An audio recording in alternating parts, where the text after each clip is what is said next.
নমস্কার সবাইকে। এখানে আজ আমি একটা বেড়াতে যাওয়ার গল্প বলবো। প্রথমবার আমাদের তিনজনের দেশের বাইরে বেড়াতে যাওয়ার গল্প। ব্লগ নয়, শুধুমাত্রই কিছু স্টিল ছবি আর তার পেছনের গল্প। যে ছবিগুলো দেখা যাচ্ছে সেটা আমাদের এয়ারপোর্টের ছবি। আমরা প্রথম বাইরে যাব যখন কিন্তু কলকাতা থেকে প্রথমেই বাইরে যেতে পারিনি। আমরা প্রথমে এখান থেকে আমাদের বম্বে যেতে হয়েছিল। আমরা যাচ্ছি দুটো দেশে, একটা কাজাখস্তান আর একটা হলো উজবেকিস্তান। প্রথম গেছিলাম কাজাখস্তান আলমাটিতে। আমাদের এখান থেকে বম্বে যেতে হলো। বম্বে থেকে প্রায় ঘন্টা 7 ওয়েট করতে হয়েছিল। এই যে আমরা দুপুরে লাঞ্চ খাচ্ছি, বানিয়ে নিয়ে গিয়েছিলাম। তারপরেও বেশ বিকেলের পরে সন্ধ্যে 7টায় ফ্লাইট ছিল। আমরা একটু দেখলাম বাইরে বৃষ্টি টিষ্টি হচ্ছে। ইতিমধ্যে আমাদের টার্মিনাল চেঞ্জ করতেও হয়েছিল। আমরা টার্মিনাল 1 থেকে টার্মিনাল 2তে এসেছিলাম ইন্টারন্যাশনালে, যেটা বাস সার্ভিস আছে, কিন্তু আমাদের লাগেজটা থ্রু হয়ে যায়। বিকেলবেলা আমরা অনেক খুঁজে পেতে একটা বার্গার কিং ছিল, সেখানে আমরা একটু টুকটাক স্ন্যাক্স কিছু খেলাম, কেন এয়ারপোর্টে বড্ড দাম সব খাবারেরই। তারপরে ফাইনালি আমরা, যেটা আমাদের গেট নাম্বার খুব সম্ভবত 62, সেখানে গিয়ে বসলাম। এই আমাদের ফ্লাইট ছাড়লো প্রথম। বম্বে দেখা যাচ্ছে, বম্বে সি শোরটা দেখা যাচ্ছিল। এই 5.5 ঘন্টা মতো ফ্লাইট। তো অনেকক্ষণ ফ্লাই করে একটু ঘুমিয়ে সব কিছু করে আমরা পাইলটের অ্যানাউন্সমেন্টে ফাইনালি বুঝলাম যে আমরা প্রায় কাছাকাছি এসে গেছি। এই যে নিচে দেখা যাচ্ছে, এটা হলো আলমাটি শহর। কিছু কিছু ছোট ছোট ভিডিও আমার কাছে আছে, তবে বেশিরভাগই ছবি। কারণ আমি কোথাও যাওয়ার আগে সেই জায়গাটাকে ব্লগে পুরো দেখে ফেলতে খুব একটা পছন্দ করি না। এখানে আমার সিদ্ধার্থর সাথে একটু মতান্তর হয়। ওর বক্তব্য হচ্ছে হ্যাঁ, পুরোটাই দেখে নেওয়া ভালো, ইনফরমেশন থাকে। এই যে আমরা প্রথম দেশের বাইরের মাটিতে পা দিলাম। কিছু বেরিয়ে কাজ ছিল, যেটা হচ্ছে আমাদের ওখানের একটা সিম নিতে হবে এবং টাকা পয়সাও লাগবে আমাদের চেঞ্জ করতে। এখানে বোধহয় কেউকে রিসিভ করতে এসেছিলেন, ওটা ট্র্যাডিশনাল ড্রেস পরে, তার ছবি। এই আমরা টাকা চেঞ্জ করতে পেরেছি।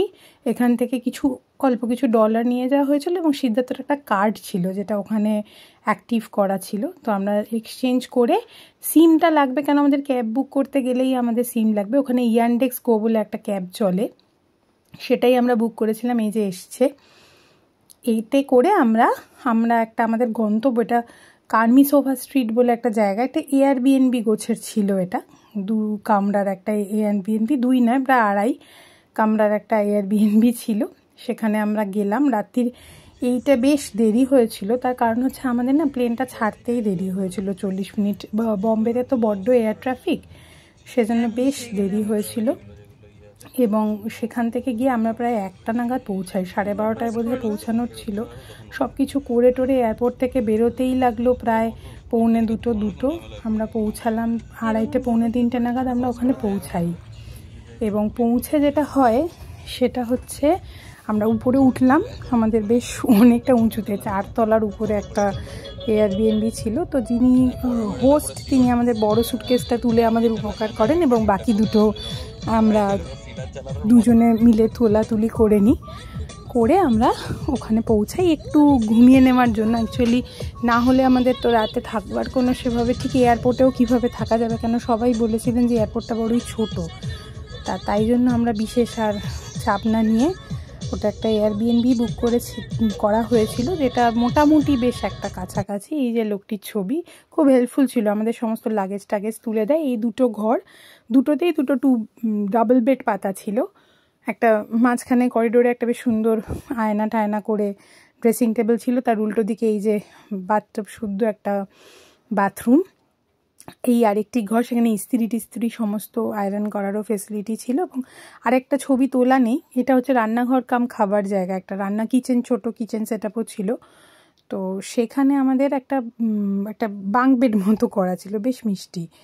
এই আমরা রেস্ট নিয়ে শুকনো কিছু খাবার সকালে খেয়ে আমরা বেশ 9টা 9:30 নাগাদ আমরা বেরোলাম। এই হচ্ছে জাস্ট বাইরেই দেখলাম। এখানে বেশ এই ইলেকট্রিক স্কুটিগুলো চলে, কিন্তু আনফর্চুনেটলি এগুলো আমরা নিতে পারিনি। এগুলো নিতে গেলে ম্যাপ খুব ভালোভাবে জানতে দক্ষ হতে হবে, তবেই তো কোথায় গন্তব্যে পৌঁছাবো বুঝতে পারবো।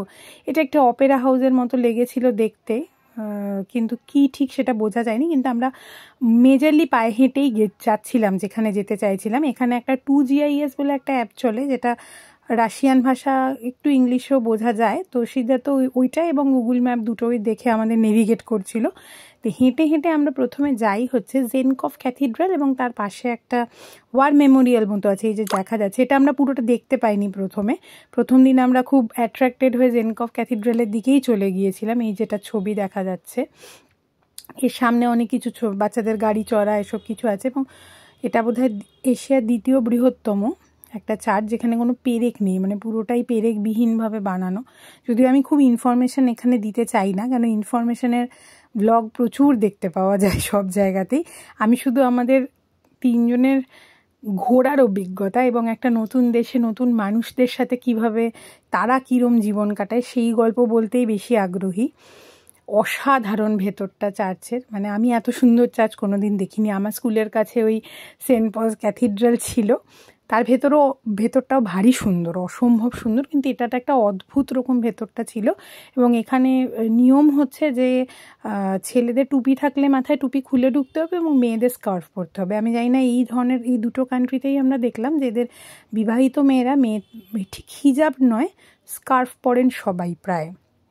এবং খুব সুন্দর করে একজন মহিলা যে দেখা যাচ্ছে কি যত্ন করে এই জায়গাটা পরিষ্কার করছিলেন বারে বারে, এবং ভেতরে অপূর্ব লাগছিল এই রঙিন কাঁচের আলো যে পড়ছিল, অসাধারণ লাগছিল। মানে মনে হচ্ছিল প্রায় দিনটা ওখানে, সারাদিনটা থেকে গেলেও বোধহয় চলে, এতটাই সুন্দর ছিল। তো এটা দেখা হয়ে গেল। স্কার্ফ আমরা যথারীতি সাথে নিয়ে যাওয়া সত্ত্বেও, মানে ঠান্ডা লাগার জন্যই নিয়েছিলাম, কিন্তু এখানে নিয়ে বেরোতে ভুলে যাই। তারপরে এখান থেকে বেরোতে একটা পুচকি বাচ্চা দেখে, গুড়িয়া খুব বাচ্চা পছন্দ করে, একটু উৎসাহী হয়ে যায়। তবে বাইরের দেশে ঠিক বাচ্চাদের সাথে কতটা ওরকম কোলে নেওয়া যাবে বা কথা বলা যাবে এটা একটু বুঝতে প্রথম অসুবিধা হচ্ছিল, তবে বড়ই মিশুকে। এটা হচ্ছে সেই পার্কটা থেকে বেরিয়ে একটা অদ্ভুত লাগলো দেখে, যেটা কাস্তে হাতুড়ির ছবি, সেজন্য তুলে রেখেছিলাম। এই পার্কের বাইরে আমাদের আলাপ হয় এক কাপলের সাথে, তাদের ছোট্ট বছর দেড়েকের বাচ্চা শার্লেট। ছবি নেই তাদের সাথে আনফর্চুনেটলি।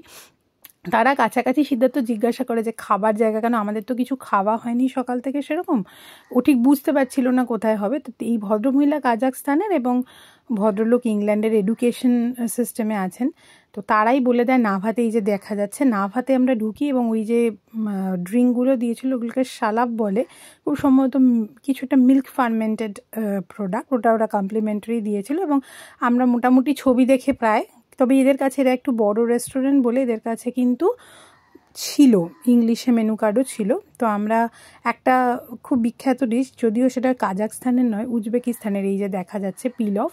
আরেকটা এই অঞ্চলেরই একটা খুব মানে ট্র্যাডিশনাল ডিশ, সেটা হচ্ছে একটা নুডল, এটাকে হ্যান্ড পুল নুডল ওরা বলে, লাগমান।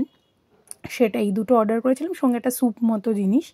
এই হচ্ছে নাভাতের সামনে একজন খুব ট্র্যাডিশনাল ড্রেস পরে, যিনি বোধহয় রিসেপশনে ছিলেন তিনি, তার সাথে ছবি।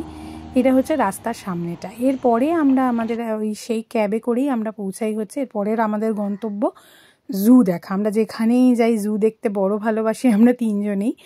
তো সেই জুতে গেলাম, এবং সেখানে দেখলাম যে ছুটির দিন বলে কিনা জানি না, কেন আমরা তো যাত্রা শুরু করেছিলাম শুক্রবার, এটা হলো শনিবার।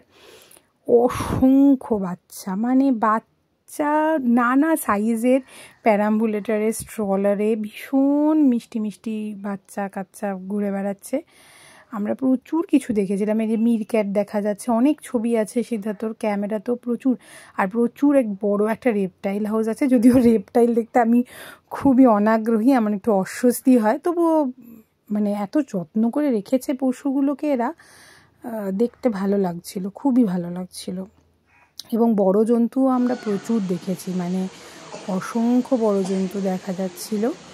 তো মানে পুমা, সিংহ টিংহ, তারপরে এত হাঁটা, বাবারে বাবা, এত বড় একটা জু। হেঁটে হেঁটে মোটামুটি ঘুরে ঘুরে আসতে আসতাম, বিভিন্ন জায়গা করা ছিল যেখানে আমরা ওয়েট করছিলাম একটু রেস্ট। এটা হচ্ছে সিংহের একটা দুর্লভ দৃশ্য দেখলাম, সিংহের মাংস খাওয়ার ছবি, মানে ওরা বোধহয় তখনই খেতে দিয়েছে ওদেরকে। তো সে প্রচণ্ড ছিঁড়ে ছুঁড়ে মাংস খাচ্ছে, এইটা দেখতে পেলাম আমরা আর কি। তারপরে বাঘ দেখেছি, পুমা দেখেছি, চিতা টিতাও দেখলাম, তারপরে অনেক কিছুই দেখা গেল। এবং জিরাফকে, এখানে একটা জিরাফের এনক্লোজার ছিল, সেখানেও আবার এদের আবার সিস্টেম আছে জিরাফকে খাওয়ানো যায়, যদিও একটু টাকা পয়সা লাগে। ইন দ্য মিন টাইম একটু ব্রেক নিলাম আমরা আইসক্রিম খাওয়ার। বাবারই সে আইসক্রিমের কটা স্কুপ লাগবে সে মোটামুটি বোঝাতে গিয়েই খুবই বিপদ, কেননা এরা ভাষার একটা মেজর সমস্যা ছিল। উজবেকিস্তানে কম, কিন্তু কাজাকস্তানে এরা রাশিয়ান এবং কাজাক ছাড়া অন্য কোনো ভাষাই বোঝেন না, গুগল ট্রান্সলেটারই একমাত্র ভরসা। এই যে দেখা যাচ্ছে এই হচ্ছে জিরাফকে পাতা খাওয়ানো, যদিও ছবি খুব একটা ভালো নেই, কেননা পট করে সে খেয়ে নিয়েছে পাতাগুলো। এরপরে যেটা হলো সেটা হচ্ছে ওখান থেকে ঠিক বেরিয়ে ঠিক উল্টো দিকেই এটা, সেটা হচ্ছে এখানে বাচ্চারা ভীষণ রকম এই চুলে অদ্ভুত রকমের কালারফুল চুল লাগিয়ে বিনুনি করার একটা প্রচুর বাচ্চাকে দেখা যাচ্ছিল। তো গুড়িয়ারও খুব ইচ্ছা হলো, স্বাভাবিক। অ্যাকচুয়ালি আসল ঘটনাটা হলো যে আমরা যেই ট্রিপটা প্ল্যান করেছিলাম সেটা হলো গুড়িয়ারই বার্থডে ট্রিপ এটা, কেননা এর পরের দিনটাই মানে রোববার দিনই 21 তারিখ ওর জন্মদিন। তো জন্মদিন বলেই যখন ঘটনাটা, তো জ্ঞান না করা হলো না। এখানে টাকা পয়সা যেটা চেঞ্জ করেছিল এয়ারপোর্টে দেখলেন, সেটা হলো এখানকার টাকাকে ওটা টিঙ্গে বলে। মোটামুটিভাবে ওরা যা দাম বলছে তাকে যদি 0.16 দিয়ে গুণ করা যায় তাহলে আমাদের এখানে টাকা হয়। মোটামুটি 4000 টেঙ্গে বলেছিল, ওই রাফলি 400 টাকা মতো হয়তো লাগলো ওই করতে, চুলটাকে করতে। তো খুব খুশি হয়েছিল, খুব রেনবো ভারী পছন্দ, তো ওটা ওর পরের দিন অবধি প্রায় ছিল। এখানে আবার 2খান বাঘকে দেখা গেল, তারা আবার বেশ গুঁতোগুতি করছিল, সেখানেও বেশ কিছু ভালো ছবি সিদ্ধার্থর ক্যামেরায় আছে। এখান থেকে আমরা ওই বাঘটাক দেখে এবং পুরোটাই প্রায় ঘুরে অনেকটা সময় লেগেছিল, মানে খাবার পরে আমরা ঢুকেছিলাম, খেয়েছিলামও বেশ তাড়াতাড়ি। তারপরে আমরা এখান থেকে বেরোতে বেরোতে আমাদের প্রায় 4:30-5টা বেজে যাচ্ছিলো। আমাদের পরবর্তী ইচ্ছা ছিল গ্রিন বাজার যাওয়ার, কিন্তু সেটাও গুগলে দেখাচ্ছিল যে 6টায় বন্ধ হয়। তাও আমরা একটা চেষ্টা করলাম। এটা হচ্ছে জুয়ের ঠিক উল্টো দিকে, এইটার ভেতরটাকে বলে গোর্কি পার্ক। এটা একটা এরকম রাস্তা মতো, যেখানে এপাশে সফটি ফ্রুটি হেন তেন প্রচুর খাবার দাবার, কর্ন ডগ, সুইট কর্ন পাওয়া যাচ্ছিলো। আমরা একটা সুইট কর্ন কিনলাম, কিনে এই পাশটা দিয়ে হাঁটছিলাম এই আশায় যে আমরা যদি কোনো একটা দিকের রাস্তায় বেরোতে পারি তাহলে আমরা যদি হেঁটে গ্রিন বাজার পৌঁছাতে পারি। কিন্তু সেই হাঁটাহাঁটিটা আর বিশেষ সম্ভব হলো না, কেন দিন গড়াতে গড়াতে আমাদের এনার্জি লেভেলও 3জনের বেশ কমে এসেছে সারাদিন হাঁটাহাঁটি করে সকাল থেকে। এইটা হচ্ছে একটা রেস্টুরেন্টে নিয়ে যাওয়ার মতো রিক্সা। এরপরে যথারীতি আমরা ক্যাবে করেই এসে পৌঁছালাম গ্রিন বাজার, এবং একটা বিশাল বিশাল বাজার, মানে মোটামুটি গোটা 3-4 নিউ মার্কেট মনে হয় ঢুকে যাবে, মানে 3টে বিল্ডিং। আমরা এই দিন প্রথম দিনটা একদম শুধু সামনের পোর্শনটাতেই যেতে পেরেছিলাম। এখানেও আবার কিছু টাকা সিদ্ধার্থ এক্সচেঞ্জ করেছিল, এখানটা মানি এক্সচেঞ্জের জায়গা ছিল এবং যার রেটটা এয়ারপোর্টের থেকেও ভালো ছিল অ্যাকচুয়ালি। তো সেই প্রথমে আসলে তো বোঝা যায় না ঠিক কোথা থেকে করলে ভালো হবে, আর ইমার্জেন্সির জন্য তখন এয়ারপোর্ট থেকে করা হলো। তো টুকটাক গ্রিন বাজারে ঘুরে আমরা যেখান থেকে ওখান থেকেও আবার আমাদের ক্যাবই নিতে হলো। আমরা একটা রাস্তায় গিয়ে পৌঁছলাম যার নাম আরবার্ড স্ট্রিট। এটা হচ্ছে ওদের ওখানকার একটা বেশ হ্যাপেনিং রাস্তা, সেখানে প্রচুর গান ঠান অনেক কিছু হচ্ছিল, গান নাচ মানে লোকজন করছিল। ওখানে যতদূর পড়ে মনে হলো এবং ট্রান্সলেট করে সেটা হচ্ছে ওখানে একটা ইউথ ফেস্ট মতো কিছু চলছিল, আলো টালো অনেক কিছু দেওয়া ছিল, গান বাজনা হচ্ছিল। ওখানে পুলিশের একটা পলিসিয়া বলে একটা দেখলাম, তার মানে ওখানে একটা পুলিশ বুথ টাইপের আছে। এখানের ভাষাগুলো খুব একটা পড়া যাচ্ছিল না, যেহেতু স্ক্রিপ্টটাও আসলে ইংরেজির থেকে বড়ই আলাদা। পরে উজবেকিস্তানে আমরা অনেক কিছু পড়তে পেরেছি, কিন্তু এখানে খুব একটা যে পড়তে পেরেছি বলা যায় না। এখানে আমাদের ইচ্ছা ছিল যে কাছাকাছির মধ্যে যদি কোথাও, এই যে পুলিশিয়া বললাম যেখানে, এখানে কাছাকাছি কোনো জায়গায় যদি ডিনার করে ফেরা যায়। তো আমরা পরে মারমাসিয়া বলে একটা রেস্টুরেন্টে খাই, এই হচ্ছে তার সামনেটা। মোটামুটি খাবার দাবার ভালোই ছিল। ওই গুড়িয়া তো লাগমান খেলো, আর আমরা খেলাম ফোল্ডেড পিৎজা টাইপের একটা জিনিস। এবার এখান থেকে ক্যাব ধরে সোজা আমরা গেলাম বাড়ি, মানে যেখানে এয়ারবিএনবি। এই টুকটাক ফল কিনেছিলাম পরের দিনের জন্য। পরের দিন সকালবেলা আমরা অ্যাকচুয়ালি যাব শাম্বুলাক বলে একটা জায়গা রোপওয়েতে করে, তো একটুখানি খেয়ে বেরোবো অল্প টুকটাক, তাই এগুলো কেনা।